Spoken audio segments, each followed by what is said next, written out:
Hey guys, I and got there is one gal. See, it's not really showing up. It's good. Next time we're gonna try it. Next time we're gonna try it upstairs again. That seemed to work a little better because it's not flat. I don't know. It's okay. So here's the good old bracket where we're at the moment. So what we had, we're gonna start over here with the South region. Yesterday we had Texas #1 Auburn seed take on Adams #16 Alabama seed Alabama State. It was an 83 to 63 point win for Auburn. So just got the 20 points to get the blowout bonus for an extra point. So that is 4 points for Tex. In that game, Miles Kelly hit 7 3-pointers as part of his 23 points as they won along with All-American Johnny Broome, who got 14 points, 11 rebounds for Auburn. The next one was JJ's #8 seed Louisville was taking on Guy's #9 seed Creighton. In that game, Creighton won 89 to 75, a 14-point win. So just the 3 points for the win in the first round. In that game for Creighton, Jemiah Neal had a career-high 29 points and 12 rebounds. The team shot a combined 32 of 56 for 58%. Stephen Ashworth, also for Creighton, had 22 points as he was 4 of 8 from 3. He even hit one like right off the logo to spark what ended up being their final lead of the game. The next one was a 5 seed Michigan and a 12 seed UC San Diego. It was not the next one in real time, as it was like a real life, just the next one on our sheet because that game ended late and had me sweating. But Michigan did win 68 to 65. Which initially I had as a close call, but then actually had to write this paper and I had to review some things. I went to ESPN. Anyway, it was a last second shot. That's kind of like the part that's particular part of our thing. And I was always like, it's last second shot and there's defense and the 7-foot guy jumped. Anyway, so because of ESPN that influenced me, now it's going to be a last play, which is just an extra point. So it's the last play plus the win. So it's 5 points total for Michigan for the win. My 5 seed, which took down Stevens' #12 seed, UC San Diego, 68 to 65. In that game, Vladislav Golden had 14 points, and he led Michigan scoring as they escaped with the win and survived Tyler McGahee's 25 points, who missed their 3-pointer at the end of the game that would have tied it for overtime. The next game is Ben's #4 seed Texas A&M taking on Texas #13 seed Yale. In that game, Ben's Texas A&M won 80 to 71, getting them 3 points for our competition here. In that game, Farrell Payne had a career-high 25 points, 10 rebounds, and then Yale could not repeat their first shocker that they had last year as they took down Auburn, but that's okay. Good props to them. The next game on the West here. In the West, we had Adams #6 Missouri taking on my #11 Drake. In that game, Drake got the win, 67 to 57, so no close call or blowout bonus, but they're double digit. So they got the double digit doubler bonus. So that win got me 6 points. In that game, Bennett Sturts had 21 points with a crucial floater to stop the bleeding after Drake blew most of what was a 15-point lead late in the game. And then Tavion Banks added 15 points and 9 rebounds, some late 3 throws to make sure Drake got the win. The next game was Joe's #3 Texas Tech down here versus my UNC Williamson. Another game that went late into the night. In that one, Kerwin Walton was 8 for 19, all from 3, as he scored 27 points as Texas Tech got the win 82 to 72, a 10-point win, getting Joe 3 points and a team into the next round, which he needed. Texas Tech had an NCAA record 46, an NCAA tournament record 46 3-point attempts. Woo! All right. Next one was actually Tex versus Tex. Tex played himself, as he made notice to in the text in the text chain. He had #7 Kansas versus his #10 Arkansas. In that game, Arkansas won 79 to 72. As a double-digit seed, he got the doubler, so he got 6 points for that win. In that game, John Calipari got his team now, his new team, this is his 5th team, to the second round. This is actually the 5th team he's won a game with in the NCAA bracket. I think that's actually a record. Get double check. But anyway, and he'll actually take on. That actually is going to set up something interesting we'll get into later. But in that game, Janelle Davis had 18 points with some crucial late free throws to lock down the win for Arkansas. And then Zeke Mayo had 18 points for Kansas, who have made 35 straight NCAA tournaments and hadn't lost in the first round since 2006. So that is a pretty big upset for Arkansas. The next one was Kristen's number 2 St. John's versus Adams number 15 Omaha. In that game, St. John's won 83-53, a 30-point win, giving Kristen the blowout bonus for an extra point. So she gets 4 points in that win. In the game, R.J. Lewis Jr. had 22 points and 8 rebounds for St. John's, who started cold but pushed away bigly in the second half. And that win, as I just said, Calipari won the game for Arkansas. This now sets up a Pitino versus Calipari matchup in the next round. They've actually played over 23 times in the NCAA tournament, or they have played 23 times in the NCAA tournament. So I'm sure ESPN and all those places are going to go crazy for the next 24 hours for that game, talking about the two coaches playing each other.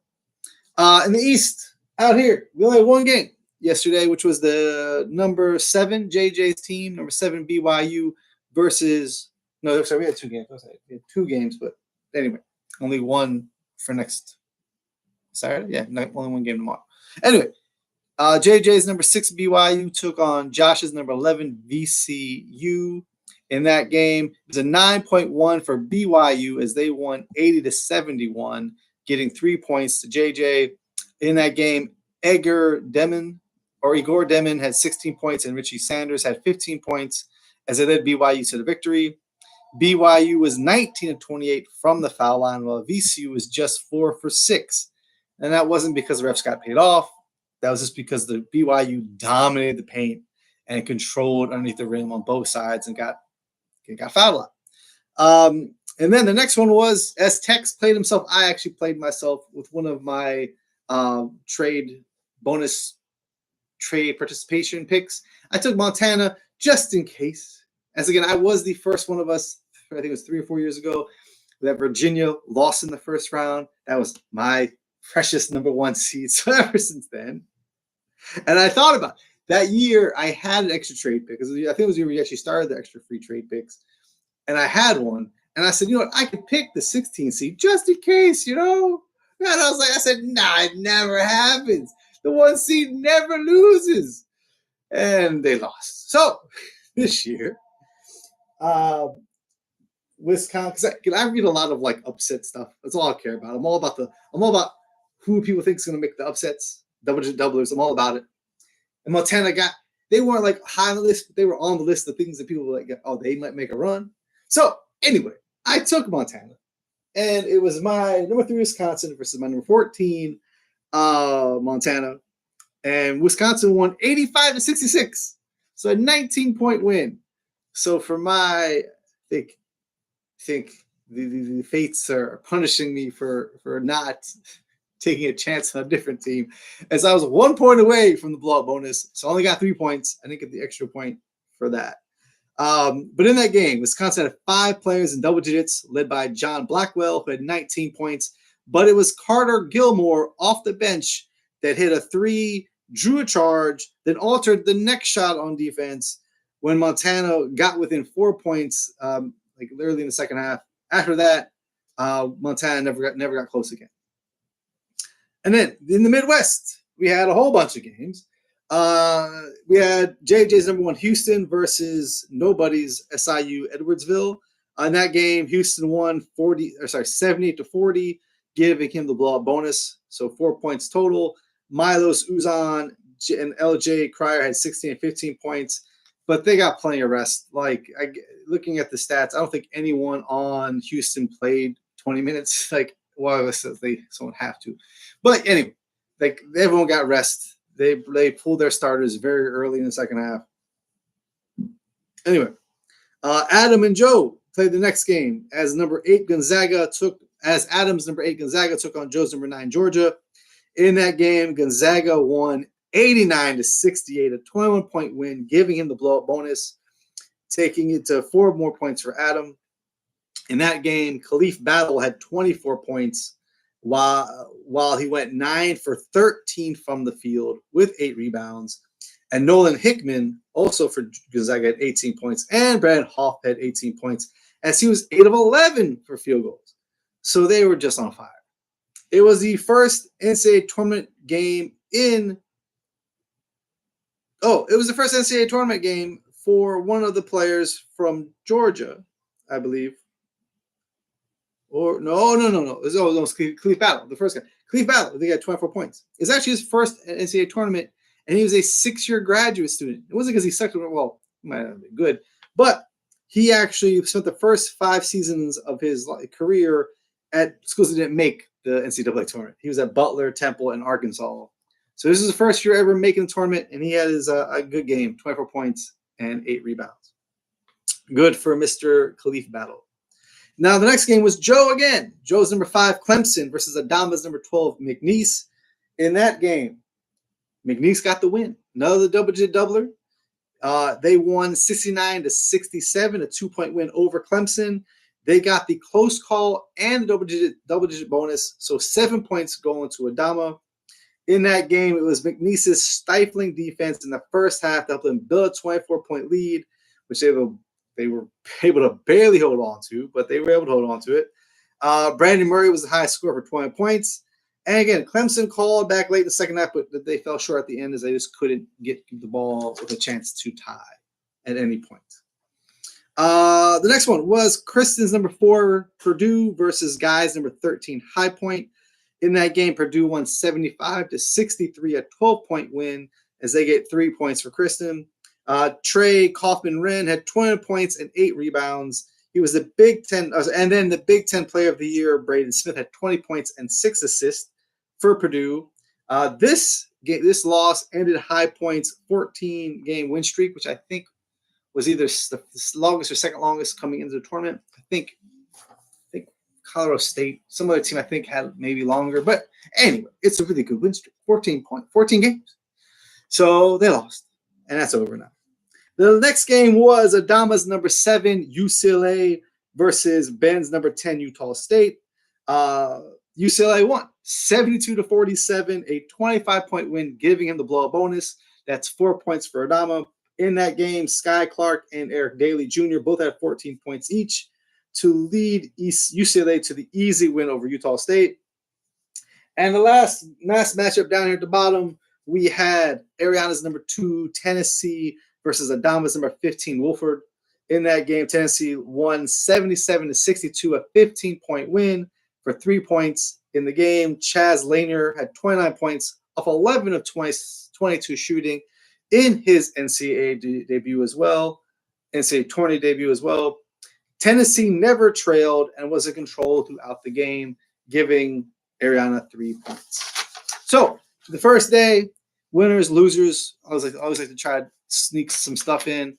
So the winners, people who got 10+ points on day 1, were Tex. Tex got 10 points. They all pretty much all the double-digit doubler teams got 10 points. So Tex got 10 points. Adama got 11. I got 14. And again, the winners, the double-digit seeds that got to advance, again, were Tex with Arkansas, me with Drake, the 11 seed, Tex at the 10 seed, and the lowest seed advancing so far is Adama's 12, McNeese. And I say so far because there's already been one today. If you've seen the text, you already know. One other team already upset today, a double-digit seed. And then the other big winners are people that have 3 teams in. 2 teams in. All right. So already on the first day, they have their minimum 2 teams into the 32, right? Because again, the goal is to get 3 because that puts you above the curve. Because again, only half of us are going to have 3 teams in the second round. Actually, less than half. So 2 teams, you're already got your status quo. So the first day, Tex, me, and Adama, of course, we're the winners. We all got 2 teams in, but also did JJ and Kristen.